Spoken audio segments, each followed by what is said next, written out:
Vamos iniciar mais um episódio do Quasca Talks. A Astrid Lacerda está com a gente aqui hoje. Eu vou deixar que ela se apresente, mas eu quero dizer que eu tenho muito a aprender, porque ela fala de finanças para mulheres. Gente, quem me conhece um pouquinho sabe o quanto que eu preciso disso. Todo mundo sabe, mas hoje aqui eu vou aprender com a Astrid pelo menos um pouco. Astrid, bem-vinda. Obrigada aí por topar o nosso convite. Pode se apresentar. Estamos com o Dr. Tiago e o Dr. Augusto sempre, nós três, né, gente? E a Astrid hoje. Meu nome é Astrid Lacerda, eu sou educadora financeira, mentora de finanças para mulheres. Eu fundei a primeira escola e comunidade de dinheiro exclusiva para mulheres do Brasil. Sou pós-graduada em teoria psicanalítica e o trabalho da minha vida e o meu estudo é estudar a relação da mulher com o dinheiro. Astrid, primeiro eu quero dizer que é um prazer ter você aqui. E só você tá mulher poderosa aqui, tá, gente? Assim, toda vez que vem eu falo e repito, né? Eu estudei um pouquinho sobre você e eu acho que você tem muito para poder contribuir nesse papo hoje. A Astrid morou fora durante 5 anos, veio aqui para Juiz de Fora, depois voltou ao Brasil com esse propósito, né, de falar de educação financeira para mulheres. E eu acho que você poderia falar um pouco sobre isso. Quando que foi essa virada de chave, né, gente? E por que só para mulheres, né? Porque a gente adora saber, assim como eles, por que a gente olha para mulheres, né? Sim. Eu nunca quis trabalhar com finanças, tipo, nunca foi, meu sonho trabalhar com finanças. Na verdade, eu nem sabia o que eu queria fazer na minha vida. Quando eu graduei na minha primeira faculdade, que era moda, foi em 2013. Fiz minhas malas, fui pra fora. Eu tava preocupada em descobrir meu propósito de vida. Não queria trabalhar com moda, não queria morar no Brasil. E lá fora foi quando eu tava nessa busca incansável que eles falam que é autoconhecimento, né? Mas sempre focando no propósito. Como se ninguém me falou que, sei lá, meu propósito me deveria pagar minhas contas, né? Esqueceram de mencionar isso. E trabalhei de valé, trabalhei de garçonete, trabalhei de faxina. Só que eu não reparei quando eu comecei a fazer muito dinheiro, trabalhando de hostess. Porque eu ainda estava esperando meu propósito acontecer. Então, tô trabalhando de hostess, é só eu colocar um vestido mais decotado, ir pra balada, servir as mesas, que eu vou ganhar mais gorjeta naquela noite, entende? Então, era mais vivia e trabalhava. E eu recebi educação financeira em casa. Eu fui instruída, eu vim desse lugar de privilégio. Só que parece que eu não identifiquei os sinais, as regras do jogo. Deixei passar. Eu não previ quando eu me acidentei e eu não pude trabalhar. Eu não conseguia colocar um salto. Uhum. Só que eu fazia nessa época, como hostess, em torno de $15 mil por mês. Isso é muito dinheiro, Muito gente, dinheiro. pelo amor de Deus. Me pergunta, cadê? Não sei, entende? Então era uma coisa... Será que só ensinar adianta? Tinha alguma coisa ali. Por que eu tomava como garantia o meu trabalho? E eu também não previ, quando eu fui ligar para minha mãe nessa época, eu falei, olha mãe, não te peço nada, mas eu vou precisar do dinheiro para aluguel. E ela falou, não. Então, aquilo foi um choque de realidade muito grande para mim.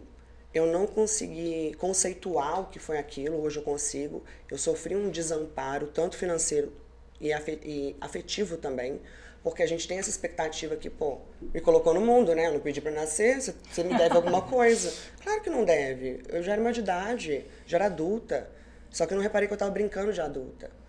E depois desse dia eu entrei pro jogo. Eu costumo falar que a gente paga um preço para jogar o jogo. A mulher paga. Parece que ela está esperando o momento que ela vai entrar pro jogo. E esse momento vem quando ela passa por uma situação muito forte de desamparo, de dor.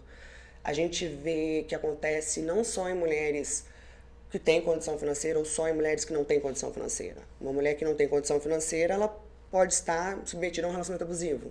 Mas ela não tem condição de sair. Porque ela depende financeiramente do parceiro. E aí ela se submete a isso. Até o momento que ela encontra força para sair daquela situação e fala, nunca mais vou me submeter a isso. Depois desse dia, eu comecei a entender por que eu sabia, mas eu não aplicava. E aí fui pegar de novo para ver sobre finanças. E eu me diverti, porque tudo que eles falavam era muito nada a ver. As pessoas focam muito na questão de investimento. Elas pulam o primeiro passo, que é organização, planejamento, gerenciamento financeiro. Tem 2 coisas que você vai fazer na tua vida pro resto da tua vida, até o dia que você morrer, como adulto. Escolher o que comer, pelo menos 3 vezes por dia, e cuidar da sua grana, do seu dinheiro. Ninguém vai fazer isso por você. E juro, gente, decidiu que você vai comer 3 vezes por dia, gasta muita energia. Nutricionistas, eu amo o trabalho de vocês por isso, viu? Pelo amor de Deus. Porque eles decidem por nós. Nossa, isso me dá... Eu não quero ter que ficar decidindo e pensando. Então, o que eu fiz foi encontrar uma forma mais fácil, muito mais pro lado do comportamento do que números. Porque finanças é uma ciência muito mais de humanas do que de exatas. Sendo que a gente tem essa questão, não sou boa com números. Não é sobre números. A gente tem calculadora, a gente tem Excel, a gente tem um monte de coisa. Isso é automático.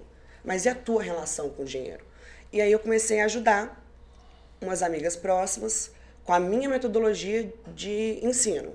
Não é um método nem nada, porque, enfim... É o que você pratica. É o que eu pratico. Você começou a replicar para mim. Isso. E aí eu comecei a replicar, falei, pera, começou a dar certo? Não funcionou? Quando eu voltei pro Brasil... Eu nem sabia se eu ia trabalhar com isso ou não. E eu vi que muita gente me procurou para isso. Acabou que deu certo. E aí eu encontrei o padrão.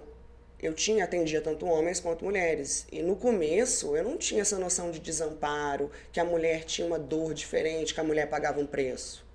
Eu não tinha noção nenhuma disso. Eu não entrei no jogo das finanças, como educadora financeira, pensando no feminismo ou na questão do gênero. Não, foi num âmbito geral. Só que eu comecei a ver a Ana, a Gabriela, a Paula, a fulaninha, tudo pagando um preço, o mesmo preço. Achando que só fazer mais dinheiro, focar toda a energia em fazer dinheiro é bastante. E aí elas descobrem que se eu não fizer algo com esse dinheiro, ou se eu não souber lidar com ele, eu vou trabalhar até o último dia da minha vida. Uhum. E aí elas encontram o desamparo. Aí eu decidi nichar a partir disso. Tomei pra mim como minha causa. Uhum. Pode falar, só eu vou falar, né? Que eu já tô curiosa aqui, né?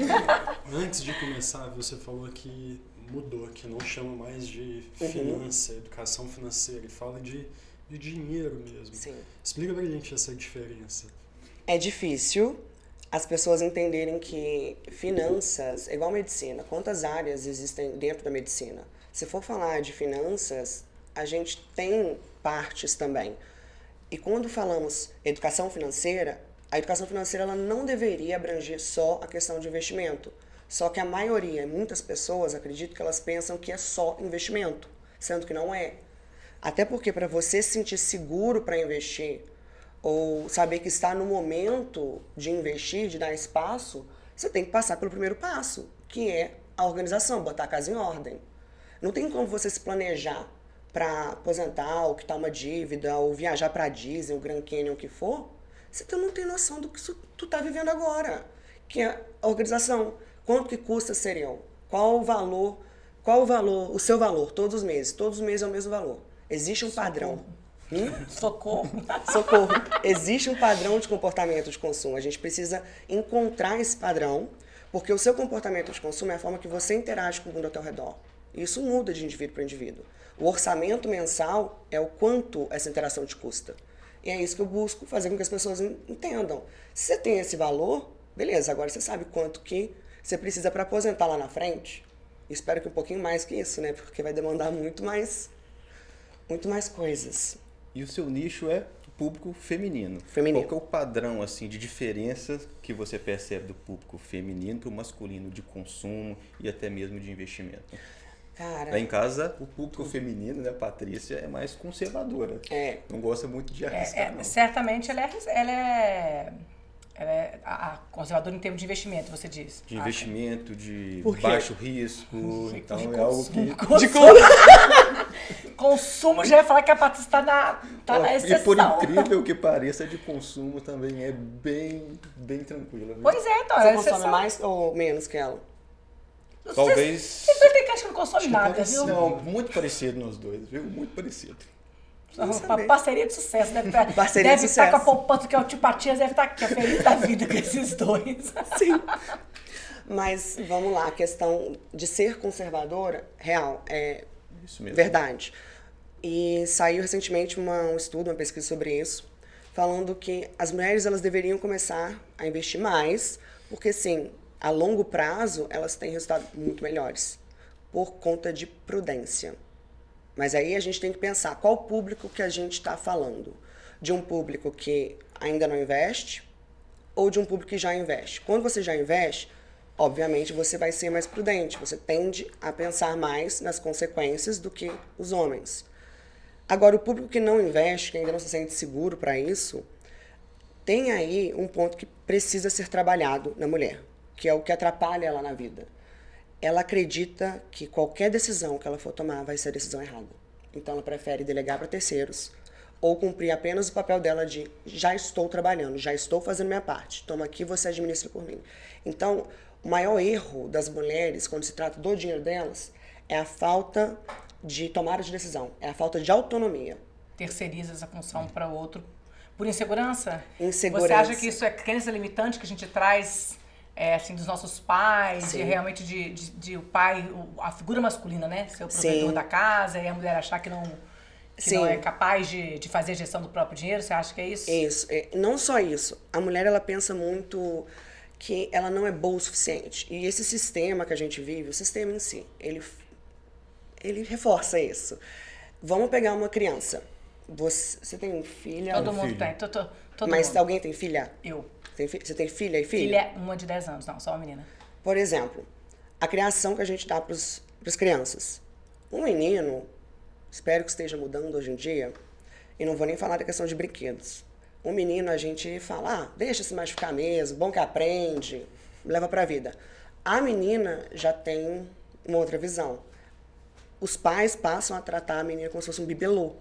Muitos pais. Não deixa se machucar, não faz isso. Isso afeta a segurança que aquela criança sente em si mesma. Agora imagina, você está educando uma criança e o papel do pai é fazer com que ela desenvolva a própria autonomia, mas você está podando aquela criança. Você acha mesmo que como adulta ela vai sentir uma pessoa capaz de tomar decisão? Já que sempre foi cuidado. Meu Deus, vai dar errado. Nem sequer deu a chance de tentar. Isso é muito claro para quem cresceu com... Você é o homem e você tem uma irmã. Você tem uma irmã, não tem? A criação é completamente diferente. O mesmo pai, mesma mãe, mas é diferente. Que é a esposa do Augusto, né? A irmã dele é a esposa do Augusto. Então, o Augusto pode dizer que são diferentes mesmo. Então, por que será que ela é mais conservadora? Entendeu? Porque ela vai pensar muito mais nas consequências. Mas ela já está indo no jogo. Ela está no jogo. Se ela não estivesse no jogo, poderia ser a questão de vai dar errado, não é para mim, da insegurança. A gente precisa trabalhar não na educação financeira quando se trata de mulheres. Elas são muito boas nisso. A gente precisa trabalhar antes por que você se sente tão insegura. Por que você não se sente capaz de prover a si mesma a própria segurança. E o principal é por que as mulheres ainda associam segurança ao romance. Isso é uma coisa que atrasa muito as mulheres. Muito. Mindset, né? É um mindset. Um homem sair de casa, vocês focam em, primeiro vou focar na minha carreira para depois construir minha família. Responsável. A mulher ela não tem esse pensamento, entende? Ela vai pensar, claro, ela vai ficar esperando o momento que quando alguém chegar, alguém aparecer, aí sim eu penso, eu vou estar tranquila com a minha segurança. Vou comprar uma casa quando eu tiver uma família. Uhum. Vou viajar para tal lugar com meu namorado. Tem sempre terceira pessoa atrelada a isso. Gente, é verdade, é lamentável, né? É triste. E assim, isso a gente replica frases em relação à criação, né? E eu tento, com minha filha, não replicar coisas que eu escutava, que a gente escuta até hoje, né? E você vai ter a oportunidade de fazer diferente com a Lara, porque a Lara vai nascer por agora, uma menina, então isso aqui já pode ser muito útil para você. Pois é. Por isso que ele tá atento. Estou aprendendo aqui. É muito diferente, gente. E a gente vai replicando realmente falas, né? Dos brinquedos, como você falou, esse brinquedo é de menina, esse brinquedo é de menina. A menina ganha vassourinha, rodinho, pazinha pra poder brincar de limpar a casa. Sim. E o menino não. Então, assim, desde pequeno, então tá, ele é o que vai prover a casa, isso. A figura masculina, né? E eu vou ser a pessoa que vai zelar pela casa, pela família e tudo mais. Então, assim, o nosso subconsciente já está já está nesse padrão e a gente vai replicando sem perceber. E é difícil a gente Não, é muito difícil. sair desse Quando momento. eu falo pra todo mundo, o meu trabalho, ele não é fácil. Tem que ter muito estômago. A mulher, quando ela chega pra mim, ela não chega numa... É raro, acontece. Ela não chega numa situação que ela tá bem. Ela sempre tá mal. Ela tá naquela situação do desamparo. Entende? E meu trabalho, ele é muito mais complicado porque eu não tô construindo algo ali. Eu tenho que desconstruir algo. Que na vida de uma mulher adulta, nossa, já tá muito enraizado. Então, dá trabalho. E vocês são médicos, gente. Vocês sabem que não existe o gene do dinheiro. Entende? Não existe. Um homem nasceu com aquele gene do dinheiro. Não. A gente sabe que determinadas brincadeiras, elas vão estimular determinada parte do seu cérebro. É claro que você vai agir de determinada forma na vida adulta. Se a gente restringir meninas de brincarem com esses tipos de brincadeiras, a consequência vai ser o quê? Ela não vai exercer esse lado. Por isso que eles ficam falando que mulheres são mais emocionais. E não estou entrando na questão de hormônio. A questão de hormônio eu acho que é básico, gente. Mas a questão de higiene mesmo. Não é uma coisa que você nasce com aquilo. E no Brasil não é divulgado, não tem cultura da educação financeira, né? Como que a gente melhora essa educação financeira? Eu acho que melhora através da Astrid vindo aqui no podcast, a sua exposição, né, na questão das redes sociais, seguir a Astrid, eu acho que a gente aprende muito. Mas isso que você falou, é muito comum as pessoas delegarem funções, né? A mulher delega a função pro marido, às vezes, cuidar do seu dinheiro. O marido, às vezes, delega para um gerente de banco cuidar do seu dinheiro. O que vocês têm em comum? Vocês são humanos. Assim como ela está propensa de errar, você está propenso de errar, o seu gerente do banco, o seu assessor de investimento também está propenso de errar. Por isso que deve haver um diálogo. O que mantém um relacionamento é o diálogo. Você precisa estar à parte. Como mulher, a mulher precisa sentar com o marido. Posso participar de uma reunião? Você pode me explicar? Participa junto com o assessor. Fala sobre dinheiro. E mulheres precisam conversar com umas às outras sobre dinheiro também. Não só sobre o trabalho. Porque é isso que eu falei do propósito que me incomoda. Propósito é privilégio, gente. Entende? Se a gente ficar romantizando muito essa questão de... Ai, é só focar no meu sonho e seguir meu propósito que vai dar certo, que o dinheiro vai entrar. Não, trabalho é trabalho. Dinheiro é dinheiro. Você precisa de dinheiro. Quer exercer um propósito de vida? Trabalhe, tenha dinheiro e tenha condição e liberdade financeira para fazer isso. Então, se você ficar estou com vergonha de cobrar pelo meu trabalho, ou com receio de falar com um determinado cliente que esse é meu preço, o que acontece muito, o que não acontece na questão com os homens. As dores são completamente diferentes.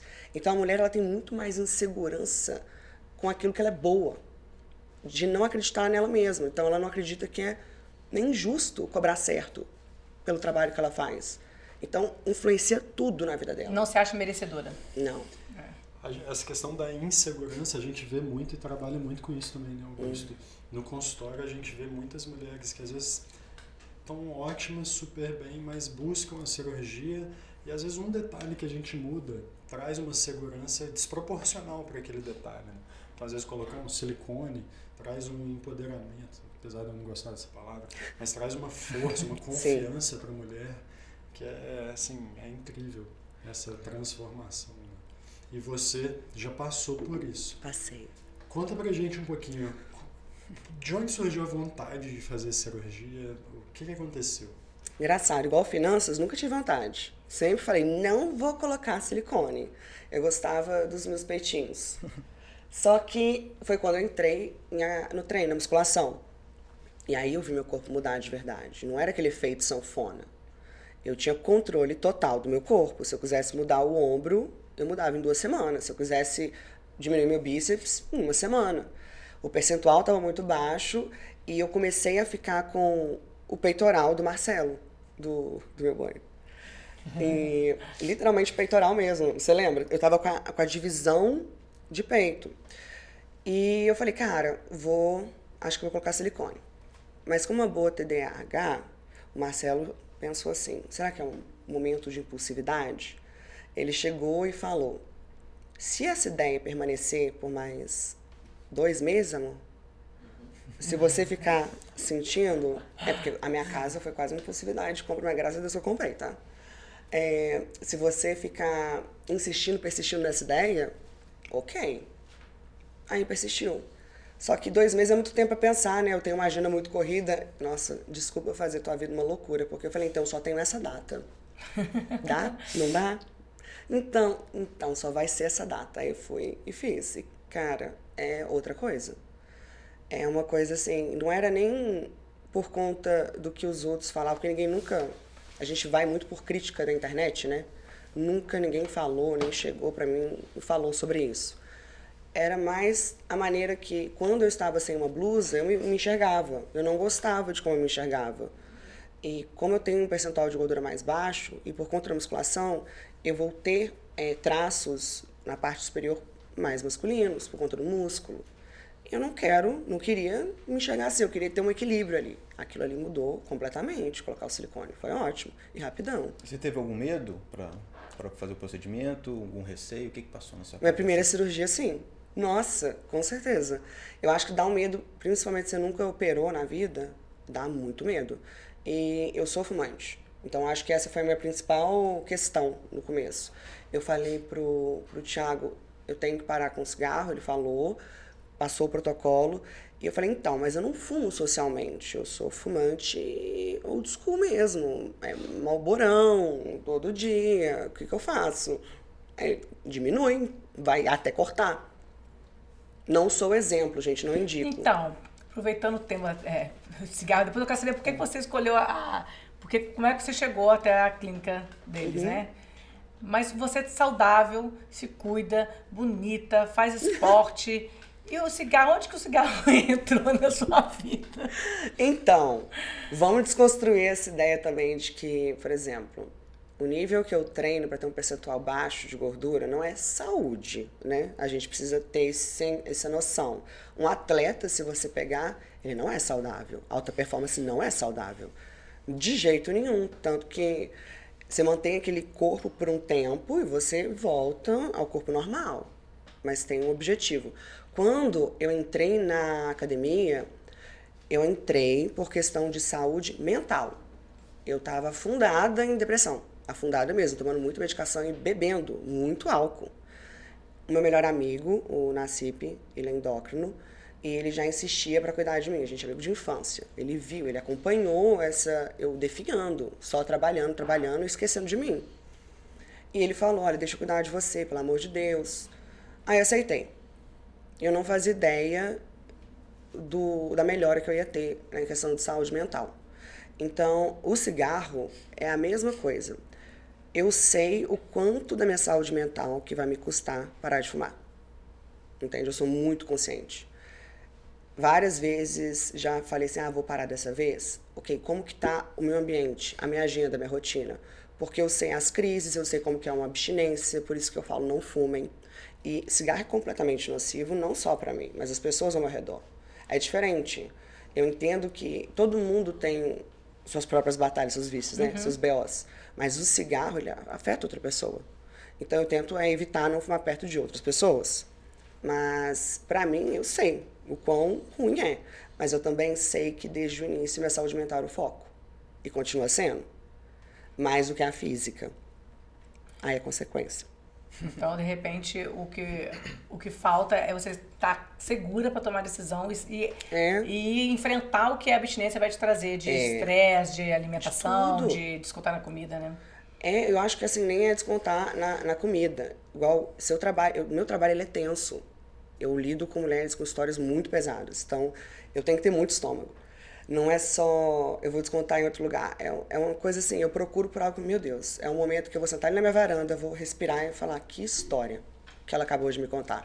Até é um momento que eu consigo desassociar daquele momento e ir pro meu momento.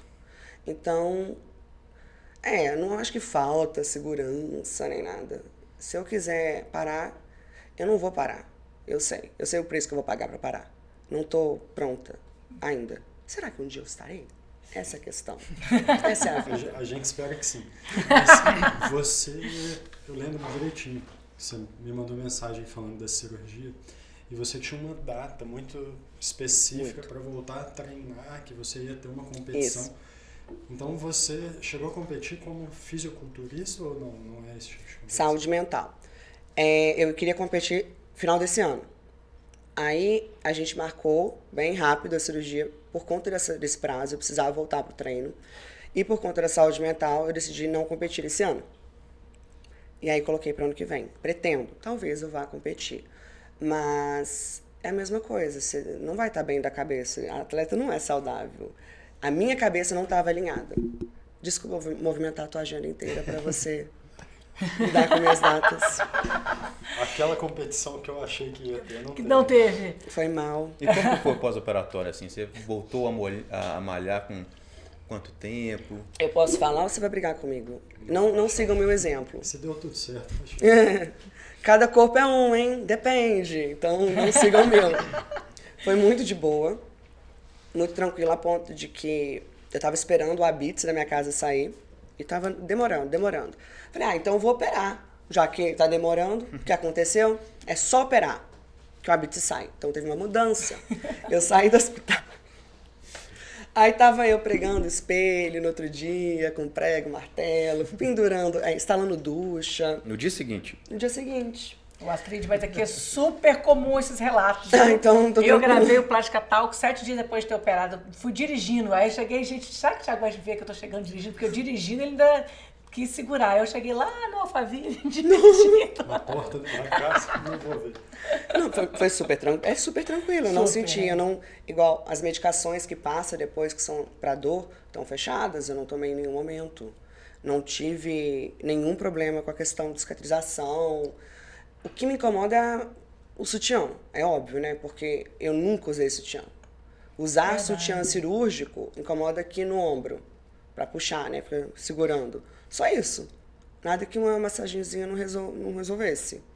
Mas de resto foi super tranquilo, voltei a treinar. Cara, eu não sei quanto tempo, mas foi muito rápido. Inferior foi a em esses dias. 10 dias, velho. Acho que foi menos. Inferior, Ele me liberou menos. Eu toda hora mandava mensagem pra ele assim, todo dia. Pode hoje? E hoje? E superiores, super tranquilo também. foi bem rápido. Foi muito rápido, muito rápido. Acho que no dia que eu parei com o sutiã, que eu tirei o sutiã, voltei pra treinar superiores. Porque meu foco sempre foi superiores. Então, tava lá pegando, ele ainda falou, só não vai na mesma carga. Então, eu fui na maior. Aumentou, né? Porque eu tive um descanso maior, quando eu vi eu tava pegando mais. Falei, gente... Tá vendo? Tem gente que acha que é papo furado meu, que é rápido. Não, gente, é rápido. É rápido, mesmo. foi por isso que eu Mas procurei você. Esses relatos são importantes para mostrar que a cirurgia hoje é muito menos agressiva, né, Thiago? Evoluiu, né? E nós acompanhamos essa evolução. E é interessante, pessoa que uma cirurgia menos que traumatiza menos, uma pessoa que já faz atividade física, a recuperação é muito mais rápida. Uma pessoa que não fuma, recupera mais. Eu poderia ter treinado o superior antes, aí tudo bem, Aí você falasse... ela vai parar de aí fumar, eu hein, teria gente? parado. Aí eu teria parado. Mas assim, a gente fala muito isso nas redes sociais de recuperação rápida. E é incrível que isso existe mesmo. E tem paciente que vem na consulta e fala, isso existe, me explica como que é, porque o paciente já vem com uma resistência, muitas vezes foi imputado por outro cirurgião, que fala que isso não existe, que não dá. Eu tenho uma explicação para leigos, que eu explicava às pessoas o porquê que era tão rápida a cirurgia, a recuperação.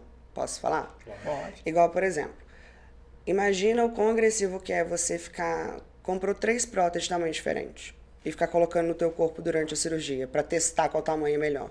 E para ficar tirando e colocando naquela velocidade tem que ter uma abertura muito maior. Entende? Se você tem uma coisa que te escaneia antes, literalmente escaneia, você vê o seu tórax, né? Qual que é o nome do programa? Crisales. Isso. Então eu vi lá, não quero essa prótese, quero essa, esse tamanho tá ótimo. Vai colocar uma vez só. E não vai ter uma abertura tão grande, já que não vai ter tanto uma troca tão rápida, se não tem uma abertura grande e não tem aquela tira, bota, tira, bota, tira, bota. Quais são as chances de eu sair e demorar um mês pra voltar à minha vida? Não, muito menor, ué. Quanto menos invasivo, né? Muito melhor. Isso é Bem melhor. Dizem que nem sangra. Praticamente o sangue é assim. Eu acho que sangra mais eu fazer fio de sustentação do que eu colocar se é um funil. Assim, você falou que ia explicar para leigo, mas é exatamente essa explicação que a gente dá para as consultas. né, são 14 Formada em Grey's pontos Anatomy. que a gente segue. Doutora Astrid Lacerda, viu? Grey's Anatomy. Esses 14 pontos fazem diferença para a gente conseguir ter uma recuperação mais rápida. Mas é óbvio também que passa pelo paciente. Tem paciente que demora um pouco mais, tem paciente que é mais rápido, né? Essa semana eu operei uma paciente e ela está ainda sentindo dor, ainda incomodada, não conseguiu voltar à rotina. Então, assim, os 14 pontos que eu fiz em você são os mesmos que eu fiz nela. Existe placebo em algumas situações, esse caso da gente ficar escutando muitos outros e ficar inferindo essa dor na Com gente? certeza. Existe então, é possível. Sim, e às vezes o que eu acho, por exemplo, uma paciente que malha, chega muito bem fisicamente e mentalmente para a cirurgia plástica igual a Astrid. Com certeza ela tem um pós-operatório mais tranquilo, inflama menos, incha menos. Quanto menos você inchar, porque você não está tão inflamada, menos dor você vai sentir. Então a recuperação é bem melhor. E tem que ter esse preparo, né? Eu acho que tem que ter um preparo antes, assim, até quando a pessoa vai fazer uma lipo. Tá, beleza, você vai fazer uma lipo, você vai fazer lipo todo ano, porque a pessoa não troca o estilo de vida, né? E acontece muitas vezes voltar pro consultório e pra mesa de cirurgia. Então, se você vai fazer uma cirurgia, faça o que tiver no seu alcance para você poder ter uma vida que reflita o resultado dessa cirurgia depois, entende? O cigarro era impossível tirar naquele momento, porque foi uma cirurgia muito de imediato. Eu ia surtar e eu não ia estar tão bem psicologicamente. Obrigada por trazer isso aí e ver minha barra. Minha recuperação talvez não teria sido tão boa.